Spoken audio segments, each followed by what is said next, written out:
Please welcome John, Professor John Wyn Owen, who thank you for being here today.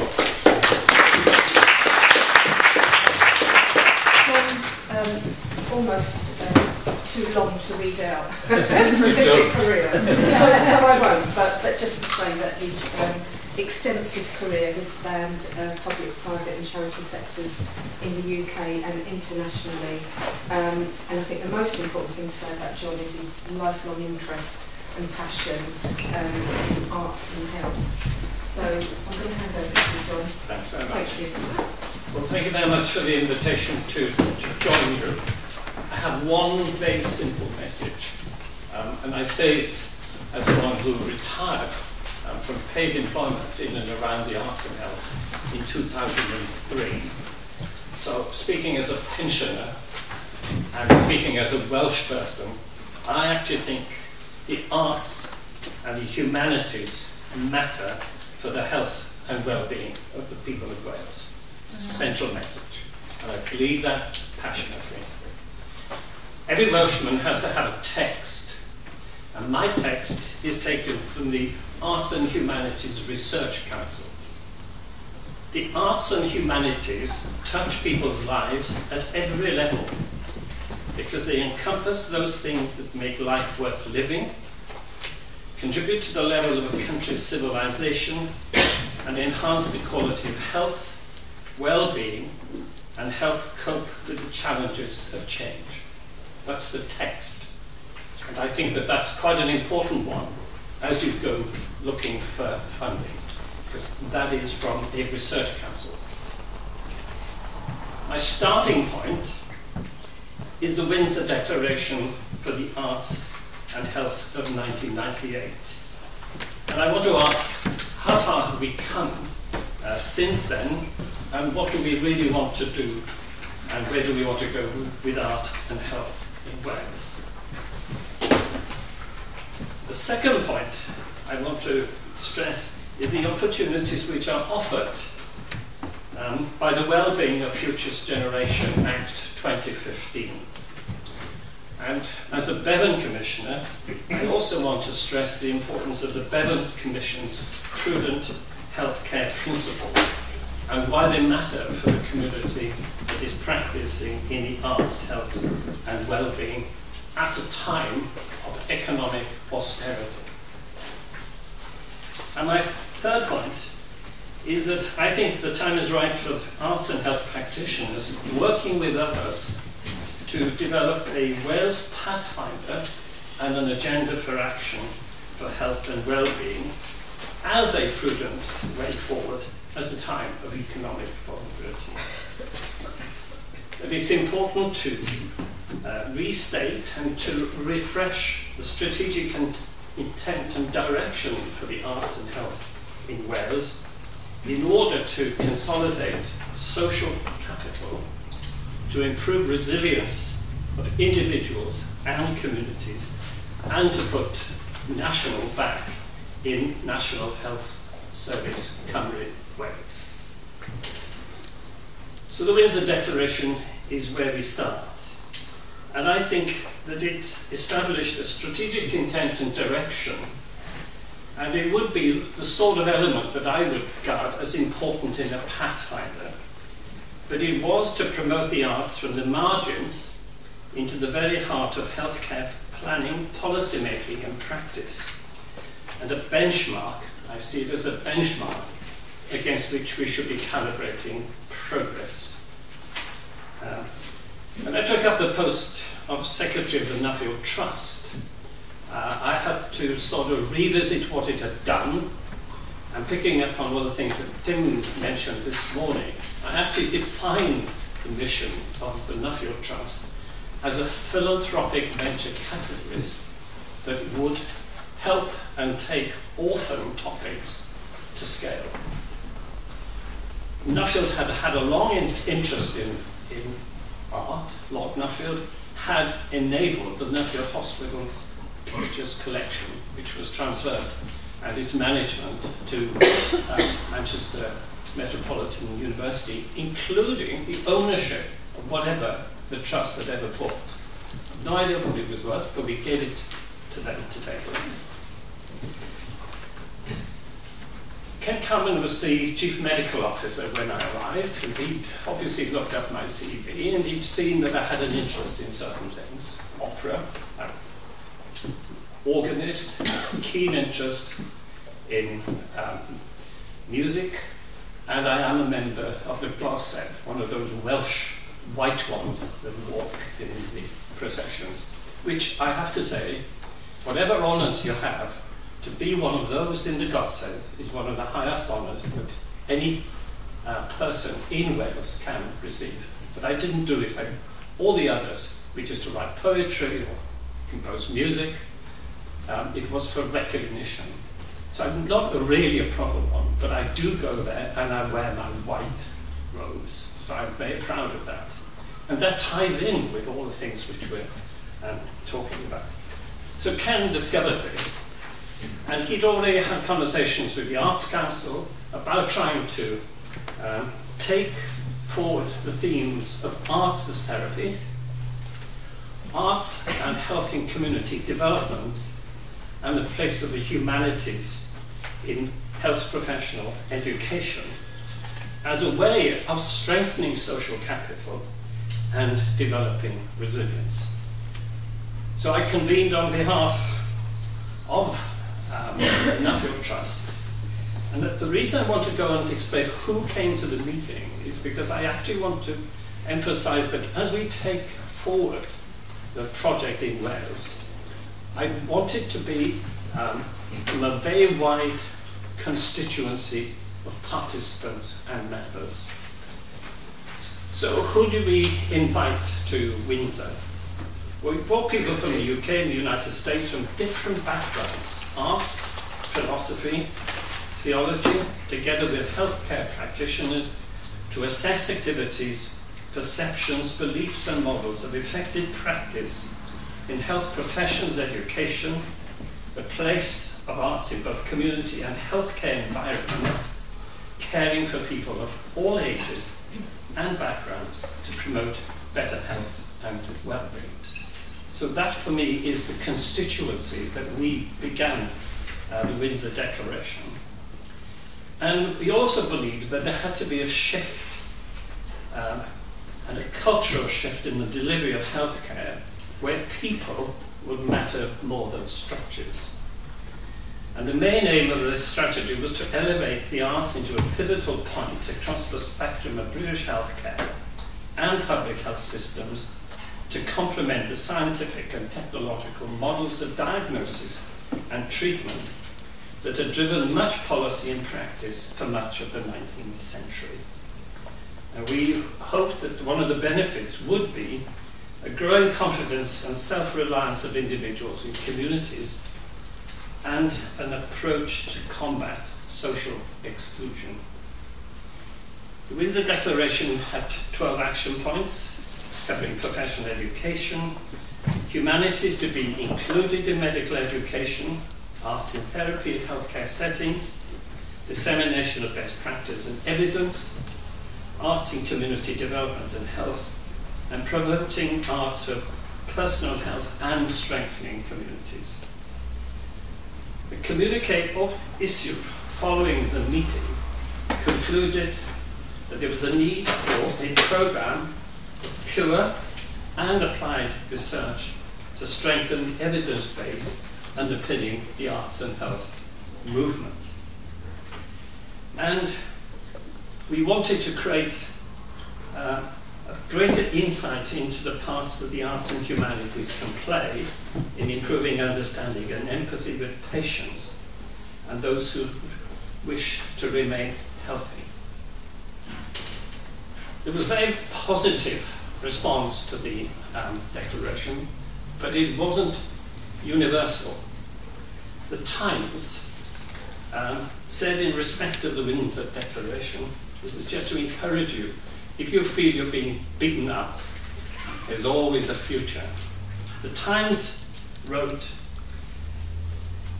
the expectation of future physicians to learn and appreciate cultures which had not developed in petri dishes may be asking too much. as a precondition of practicing medicine, it may strike many potential patients as a skewed priority.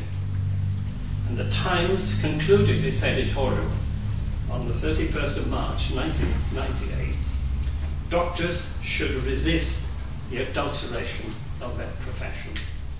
So that was the sort of, in response to our very public intent to reposition the arts into the central part of the agenda. One of our major newspapers took it and decided they did not like it. Just as an aside, on the day that this was published, I had lunch with Prince Charles and the editor of the Times. And Prince Charles had read this and he said, "John and I are having a very hard time from your newspaper. All I can tell you is we both know we're right."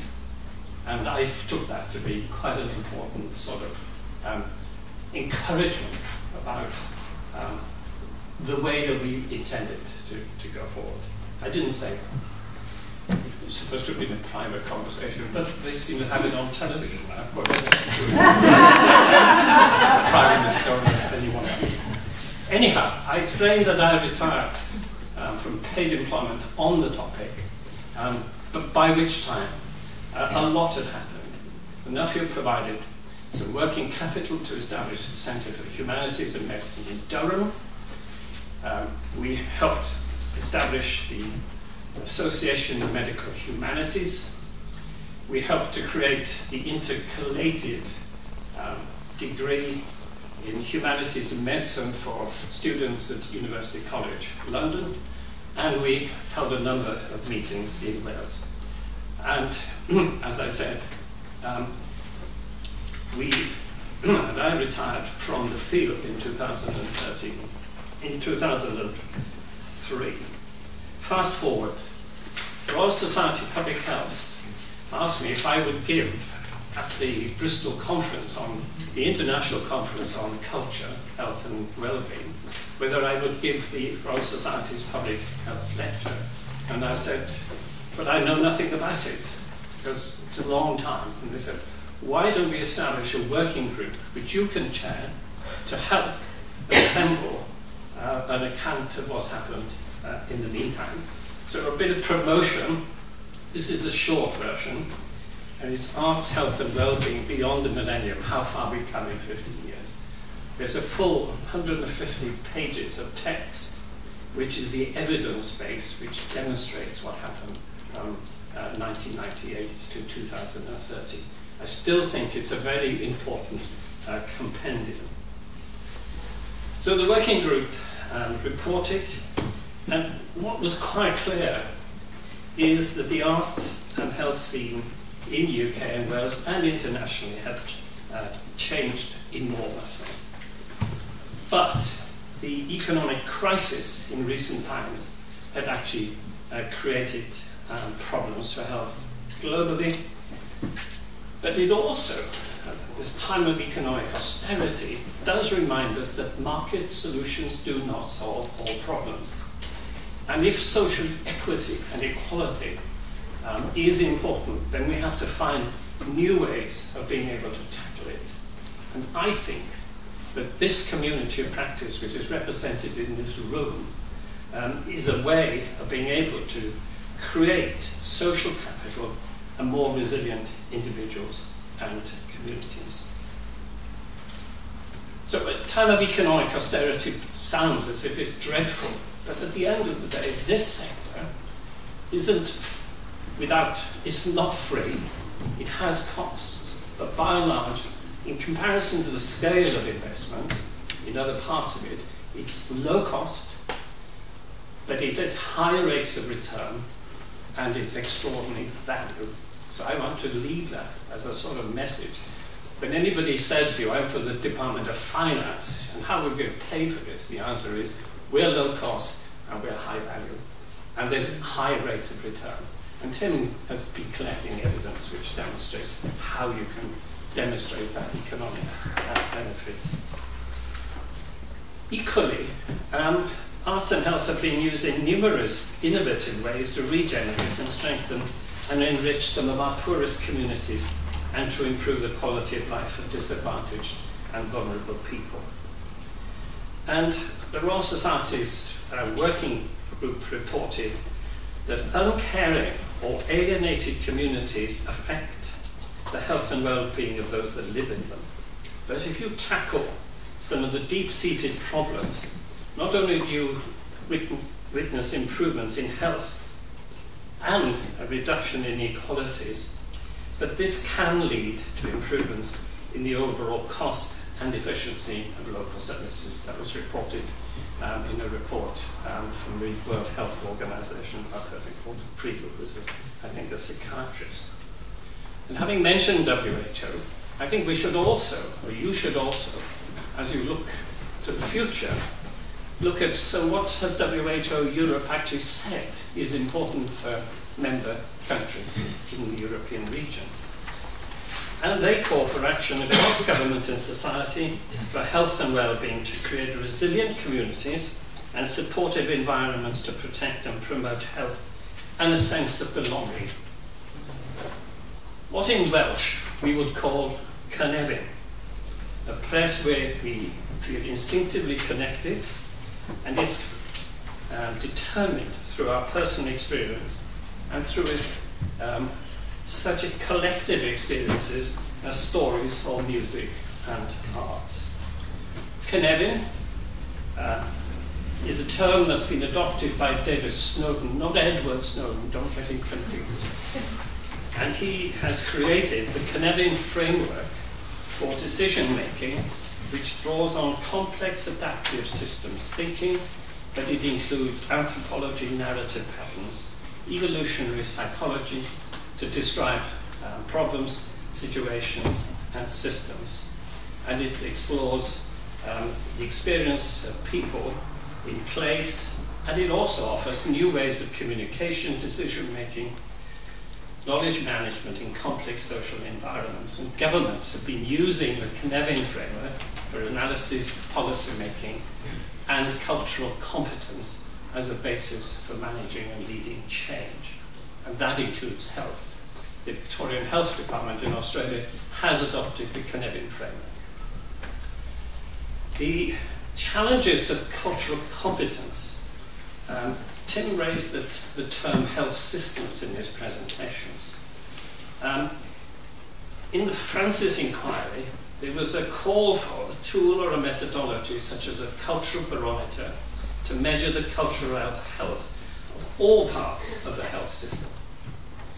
I think that Francis recommendation has been extraordinarily narrowly interpreted and is restricted to internal matters of health organizations. And what I think this community should be pressing for is a more fully comprehensive cultural barometer that measures individuals and community, including resilience, not just the health of the people in institutions called healthcare professional workers. And that we would then begin to move to what the Office of National Statistics calls measuring what matters, which is an understanding of a nation's well-being. In other words, the barometer needs to be the people who work in the healthcare organization, but it also needs to match the community's expectations around culture. So, final point on the Cynefin framework. The good news, if you want more or to know more about the Cynefin framework, David Snowden is now a professor at Bangor University and has established a Cynefin Centre in Bangor. So if you want help to take this concept of arts and health in a systems context, then David is in Bangor and can help the movement. A resource for a pathfinder. So, what's the state in Wales today? These are personal observations. I want to congratulate you on what you've been able to do to bring people here today. I've been enthused and inspired by the things I've heard from people. And I think that we actually have a good point from which to develop. but I have some comments to make, and implied in the comments are things for people to consider. Noteworthy leadership for the elevated status of the humanities in medical humanities was pioneered at Swansea University. And in the interdisciplinary BSc Medical Humanities, it integrated arts and humanities into the medical curriculum, but not as an optional add-on subject, but a subject which was integrated into the medical curriculum. It was a first in the United Kingdom. I think that that has changed, but it would be well worthwhile asking the people in Swansea, if Swansea led the way, where are we at today in terms of leadership of the humanities in their broadest interpretation in medical education? And I would actually also go to Cardiff, to their medical school, and ask them, have you heard about it? No, I didn't say that. But where is the humanities in the medical curriculum in Cardiff University? I know that John Black has had a long interest in this, but I think that there is much more scope to actually build that into the medical curriculum. I'm going to come back at the end as to why I believe that's important. My second observation about the research is about research in the humanities in Wales. We've already heard about the project that Jill Wendell is leading on dementia and imagination, using arts to connect communities. I'm not going to say any more about that. You've had a presentation. But I do want to mention the AHRC research project, Cardiff University, led by Gareth Williams, in partnership with other universities across the UK. And that's about representing communities, developing the creative power of people to improve health and well-being. And the overarching aim of the project is to explore how community representation produced through creative arts practice can be used as forms of evidence to inform health-related policy and service developments, and ways in which policymakers can engage in more effective dialogue with communities. The two projects in Bangor and in Cardiff are multi-million-pound research projects, so we have a very experienced research community to help take the agenda forward in Wales. My third observation is that the Welsh Government recognised there is a connection between the arts and health, and that people benefit from being in conducive environments enhanced by good design, art, as well as an active engagement in creative pursuit. That was in the strategy launched by Edwina Hart and Alan Fred. I think it's time for that strategy to be revisited. It must be nearly 10 years since it was actually published, but it was informed by a research inventory and an evidence of what was going on in Wales to actually develop that. So the time has come maybe to revisit that piece of work. I think we should also welcome the contribution of the Arts Council, but if we were pressing for the government to review the arts and health agenda, then the way in which the Arts Council actually contributes to that would be a natural component. My other comment is that we've heard about some of the things which are going on. There are other projects which have impressed me. Welsh National Opera's programme into private communities. Malcolm Riddler is working with colleagues in Wales to promote libraries and health as hubs of learning and centres of imagination in communities. And we've had much to celebrate in terms of what we've heard today. But I think there is continued scope for further innovation, and I'd like to suggest that the people working with the new jail in Wrexham, I'm sure it's probably called a prison, but there must be an opportunity for some innovative practices to be introduced as part of that. And the linkage between health and social justice, or justice in general, seems to me to be an important area for consolidation. And I think it's imperative that in the commissioning of that new facility in Wrexham, that it does incorporate some of the best thinking that could be done. So what do I suggest we should do? Well, I think two things. A pathfinder, which is a route map, and the second would be related, would be an agenda for action to help take it forward. And the pathfinder should be formulated in the context of a prudent way forward for arts and health at a time of economic vulnerability. In other words, a recognised context we're in. The times of economic vulnerability allow things to happen which would not happen in days of plenty. And what is important for governments is to find new ways for smart investments in public health, knowing what to protect, what to promote, and how to improve social capital and resilience for the health and the well-being of the people of Wales. I actually think that the centre concept of resilience is crucial.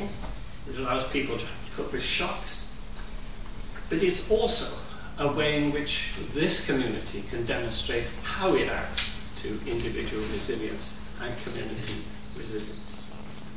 Should we encourage the Director of Public Health for Our Health Board, in her annual report 2015, says there is a recognition in the public health agenda for Wales for developing arts for well-being. So I think there's the sort of the door which could be knocked on there. But there's also a need to link with policymakers. And I speak as a Bevan Commissioner. The Bevan Commission, I think, is as yet an untapped asset or resource to help take this agenda forward. So also is the Wellbeing of Futures Generation Act 2015 Wales. And I think the community here needs to press that all the future generations' wellbeing boards at local level should have arts and health as one of their standing items. After all, the challenge is to pick up and to use the arts and health as contributing to nearly all 7 pillars of the building blocks of the legislation. I want to suggest we need to put national back. I'm very pleased to hear about what's going on in different localities in Wales. And what I'm going to say now is not intended to say it should not be, but it needs to be reinforced by a much clearer all Wales national leadership around these things. Andrew Goodall, the Chief Executive of NHS Wales, Director General, is, and I knew that Mark Drakeford was also quite concerned, where is the national bit? And the OECD has just done a review of quality in the United Kingdom, and essentially it says there is scope for greater degree of steering and oversight from central authorities, because it's lacking in some places, and we need to find a better balance between central, all Wales, and local roles. In other words, Andrew Goodall would be looking for anything that says this will help consolidate the national identity of the health service in Wales. We also need to look to what's going on in England and the all-parliamentary group, as well as the National Alliance for Arts and Health Wellbeing. And I think that I would want to encourage you to become a more formalised alliance with a Welsh identity, pressing and creating a voice for the sector as a whole. And I think that we should be asking the new Assembly for the equivalent of the all-parliamentary group and make a case for a national committee to enable Assembly members of all parties to be informed about significant practice and developments in the field of arts, health and well-being, to provide a regular forum for discussion between elected members and practitioners, as well as ministers and others in significant public office, with decision-making roles to make presentations and to be questioned, or in brackets, to be held to account. The challenges for the Welsh Government also include transformational leadership at the national level, which will help support local levels. And I think that in the United States, the Association of University Programs in Health Administration actually teach cultural competence on undergraduate and graduate programs for healthcare executives in providing sensitivity around cultural-based healing, cultural concordance, promoting cultural proficiency, competency, and awareness. The Bevan Commission has now established the Bevan Academy in the management school in Swansea University, and I think there is a case for the arts and practice community to press for not transferring the US program, but a program in and around cultural competence and leadership for executives in the health system in Wales. So, what's in this agenda for action? Well, I should have said you have run out of time, but I am going to persevere because I think that the Pathfinder needs to include in its development the sort of people we had at the Windsor conference. It needs to cover that broader spectrum of what the arts and humanities is about. So I would say to you, press for an early meeting with the new Welsh Government. I'm sure if this hasn't been formed at lunchtime, they'll still be struggling to wonder who's got a job. But when they've decided who's in the job, when you've started work on your Pathfinder, go and ask for a meeting, and then begin to press for an update and a review of the strategy that was published, and also to conduct an audit similar to the one that Angela Tilcock did, which helped establish the strategy. Develop a prospectus for prudent investment for arts and health in Wales at a time of economic vulnerability, and seek an early meeting with Public Health Wales. I think they're a critical resource to help take this agenda forward. We heard about it in relation to the pharmacy in schools, but they have a much wider range of responsibilities. I certainly want to encourage you to put national back in the NHS, and if you are going to create an alliance, call it Cymru Wales, so that you can be seen to be a representative coalition that can speak with authority to those in power. Build on the statutory obligations of the Future Generation Act. Press for the development of a cultural barometer. Those of you who are researchers might actually want to look at, so what on earth was it going on about that? Is it really possible? I can tell you, my colleagues at OECD who've been measuring well-being believe that a cultural barometer for the health system and communities is doable. But it needs imagination and rigour. And press for regular meetings with the academic health science collaborations across Wales. If you haven't already spoken, speak to the Mid-Wales Collaborative for Health in Rural Communities in Wales. Talk to Welsh universities. Press Health and Care Research Wales to see the importance of the arts and humanities, and also work closely with the Arts Council. I can, as a sort of a slide advert, because I raised the question of this topic at the Research and Development Committee of our Health Board on Monday, and they have agreed with Trinity St. David's and partner universities to hold a conference. They were going to do therapies and life sciences, but now we're going to do therapies, life sciences, arts and the humanities for health and well-being. So there's an opportunity. And in Aberystwyth University yesterday, when I was at a meeting of the court, I raised with the professor who's in charge of research and development, would they be interested? And the answer was yes. So Aberystwyth University would want, and I'm sure as I'm on the staff of Swansea University, we'd want to be part of it. In other words, it can be an example of getting players who should have been there already engaged. I'm going to end now with going back to the Windsor Declaration.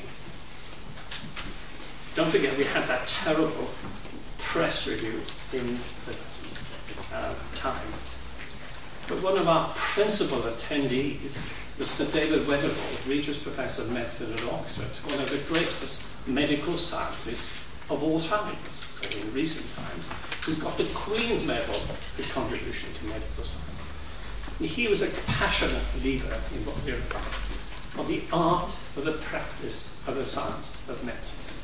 And David had expectations that if we managed to do this, of getting the humanities onto the agenda, we have more compassionate, intuitive doctors, nurses, and other health practitioners, reduce dependency on psychotropic medications such as tranquilizers and antidepressants, growing confidence and self-reliance of individuals, and provide an approach and support to combat social exclusion. That was our vision in 1998.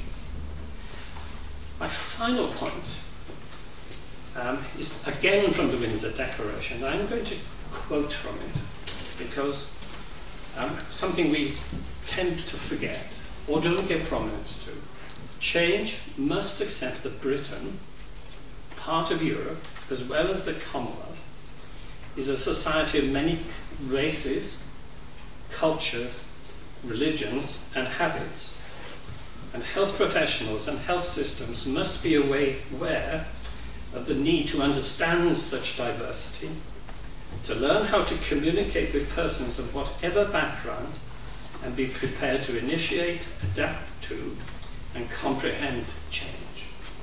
I think that a cultural barometer of the Welsh health system would tell us whether we're making progress.